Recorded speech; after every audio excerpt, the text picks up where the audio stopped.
My name is Beth Frey, and my show is called Acuarelas y propia telenovela.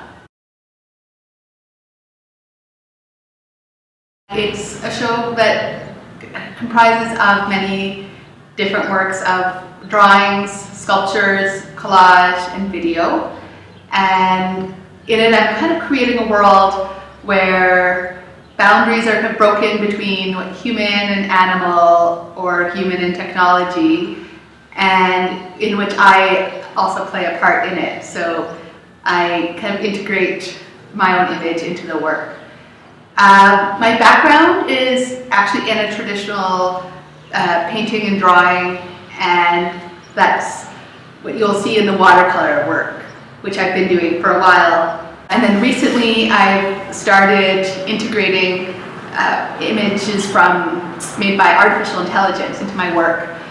And with that, it's really interesting because my contribution to the work is in language and text. So I have to think about what words I would use to make the work for the computer to interpret. So my goal is to make work that looks like mine and that could be a part of the world that I'm creating. But instead of using images that I've made, I'm using text.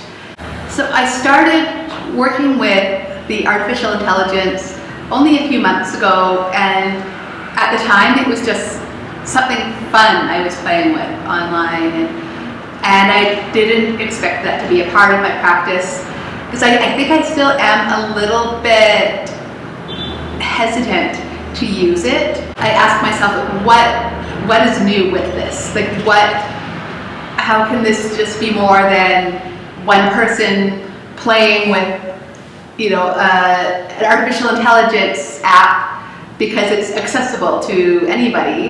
And from those images, I have been trying to integrate into my other work through collage, sculpture, and also I've been using the images as kind of a base for new drawings, also trying to understand the logic behind the drawings, like trying to understand how the computer would compose the image and letting go of the traditional ways or the conventional ways that we as humans understand how to make an image.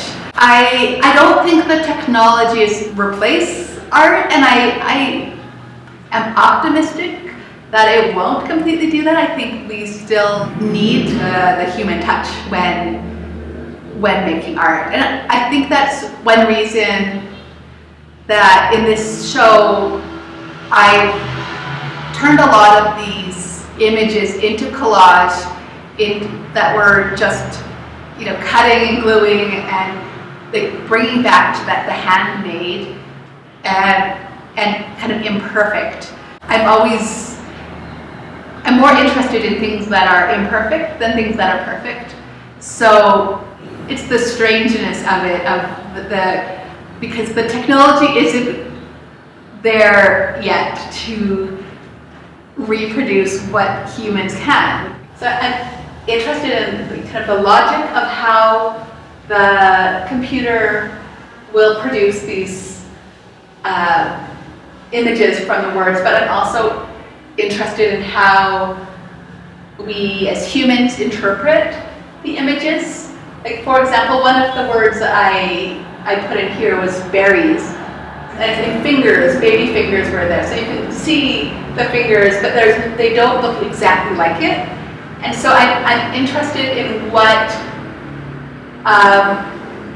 how we create symbols and how we interpret these symbols, even if they don't look exactly like the thing.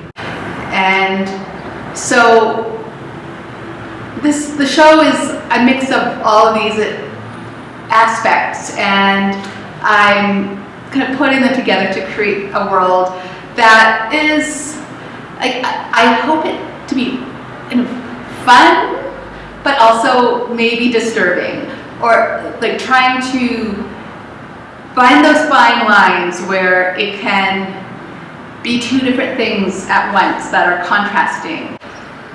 It's kind of unclear if it's maybe a utopia or a dystopia, or if it's a happy scene, or maybe it's disconcerting or worrying. But I don't think the darkness takes away the other parts and the joy. I think they can exist at the same time.